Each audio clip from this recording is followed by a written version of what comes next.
हरे कृष्णा। हर वर्ष कार्तिक मास के कृष्ण पक्ष की चतुर्दशी तिथि को नरक चतुर्दशी का पर्व मनाया जाता है। इस दिन मृत्यु के देवता यमराज की पूजा करने का विशेष विधान होता है। इसे रूप चौदस, छोटी दिवाली, नरक निवारण चतुर्दशी और काली चौदस के नाम से भी जाना जाता है। मान्यता है कि इस दिन प्रातःकाल स्नान करने और सायंकाल यमराज के नाम से दीपदान करने से अकाल मृत्यु का भय समाप्त होता है और व्यक्ति को दीर्घायु, अच्छा स्वास्थ्य, सुख समृद्धि का आशीर्वाद प्राप्त होता है। इस वर्ष हिंदू पंचांग के अनुसार चतुर्दशी तिथि 2 दिन तक रहने के कारण यह भ्रम बना हुआ है कि रूप चौदस किस दिन मनाई जाएगी। ऐसे में आइए जानते हैं कि नरक चतुर्दशी की सही तिथि, शुभ मुहूर्त और इसके धार्मिक महत्व क्या है। ग्रीक पंचांग के अनुसार कार्तिक माह के कृष्ण पक्ष की चतुर्दशी तिथि 19 अक्टूबर को दोपहर 1:51 पर शुरू हो रही है, जो 20 अक्टूबर को दोपहर 3:44 पर समाप्त होगी। इस तरह रूप चौदस का स्नान सूर्योदय से पहले किया जाएगा। इसी कारण इस साल 20 अक्टूबर को नरक चतुर्दशी अर्थात छोटी दिवाली मनाई जाएगी। इसके साथ ही आप यम का दीपक 19 और 20 अक्टूबर दोनों ही दिन जला सकते हैं। नरक चतुर्दशी के दिन अभ्यंग स्नान का विशेष महत्व है। इस दिन सूर्योदय के पहले शरीर पर उबटन लगाया जाता है और स्नान किया जाता है। माना जाता है कि ऐसा करने से व्यक्ति हर बीमारी से दूर रहता है। पंचांग के अनुसार इस बार अभ्यंग स्नान का समय 20 अक्टूबर को सुबह 5:13 से 6:25 सुबह ही रहेगा। पौराणिक मान्यताओं के अनुसार कार्तिक मास के कृष्ण पक्ष इंद्र की प्रार्थना स्वीकार करके श्री कृष्ण अपनी प्रिय पत्नी सत्यभामा को साथ लेकर गरुड़ पर सवार हो प्रयाग ज्योतिषपुर पहुंचे। वहां पहुंचकर भगवान कृष्ण ने अपनी पत्नी सत्यभामा की सहायता से सबसे पहले मूर दैत्य सहित मूर के 6 पुत्र ताम्र, अंतरिक्ष, श्रवण, विभावसु, नभस्वान और अरुण का संहार किया। अब हम संक्षिप्त में नरक चतुर्दशी की पौराणिक कथाओं के बारे में जानेंगे।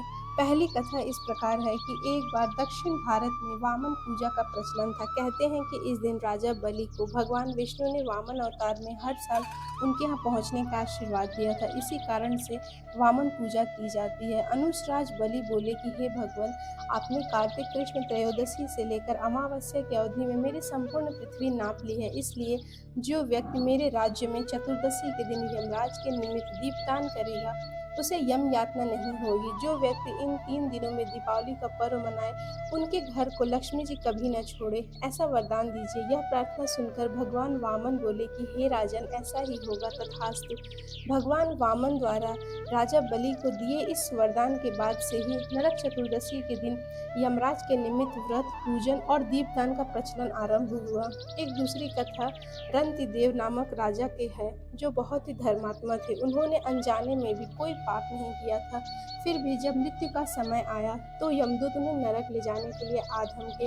राजा ने कहा कि आप मुझ पर कृपा करें और बताएं कि मेरे किस अपराध के कारण आप मुझे नरक ले जा रहे हैं। यह सुनकर यमदूत ने कहा कि राजन, एक बार आपके द्वार से एक ब्राह्मण भूखा लौट गया, उसी पाप कर्म का फल यह है। यह सुनकर राजा ने यमदूत से 1 वर्ष का समय मांगा। तब यमदूतों ने राजा को 1 वर्ष की मोहलत दी। राजा अपनी चिंता लेकर ऋषियों के पास पहुंचे और उन्हें अपनी सारी कहानी बताकर इस पाप से मुक्ति का उपाय पूछा। तब ऋषियों ने बताया कि कार्तिक मास के कृष्ण पक्ष की चतुर्दशी का व्रत करें और ब्राह्मणों को भोजन करवाएं, उनके प्रति हुए अपने अपराधों के लिए क्षमा प्रार्थना करें।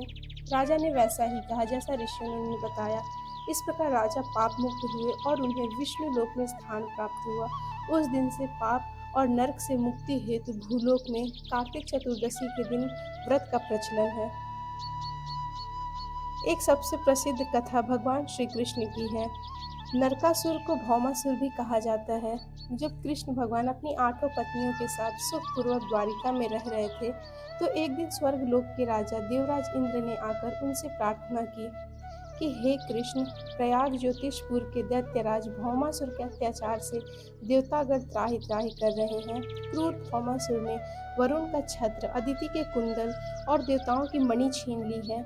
वह त्रिलोकी विजयी हो गया है। इंद्र ने कहा कि भौमासुर ने पृथ्वी की कई राजाओं और आजमनों की अति सुंदर कन्याओं का हरण कर उन्हें अपने यहाँ बंदी गृह में डाल रखा है। कृपया आप हमें बचाइए प्रभु। इंद्र की प्रार्थना स्वीकार करके श्री कृष्ण अपनी प्रिय पत्नी सत्यभामा को साथ लेकर गरुड़ पर सवार हो प्रयाग ज्योतिषपुर पहुँचे। वहाँ पहुँचकर भगवान कृष्ण ने अपनी पत्नी सत्यभामा की सहायता से सबसे पहले मूर दैत्य सहित मूर के 6 पुत्र ताम्र, अंतरिक्ष, श्रवण, विभावसु, नभस्वान और अरुण का संहार किया। मूर दैत्य का वध हो जाने का समाचार सुन भौमासुर अपने अनेक सेनापतियों और दैत्यों की सेना को साथ लेकर युद्ध के लिए निकला। भौमासुर को स्त्री के हाथों मरने का श्राप था, इसलिए भगवान श्री कृष्ण ने अपनी पत्नी सत्यभामा को सारथी बनाया और घोर युद्ध के बाद अंत में श्री कृष्ण ने सत्यभामा की सहायता से उसका वध कर डाला। इस प्रकार भौमासुर को मारकर श्री कृष्ण ने उसके पुत्र भगदत्त को अभय दान देकर उसे प्रयाग ज्योतिष का राजा बनाया। भगदत्त कौरवों की ओर से महाभारत के युद्ध में लड़ता है। तो ये थी आज के नरक चतुर्दशी के व्रत का महत्व, दीपदान का महत्व और व्रत की कथा। आज की कथा आपको कैसी लगी हमें कमेंट करके ज़रूर बताएं। हरे कृष्ण।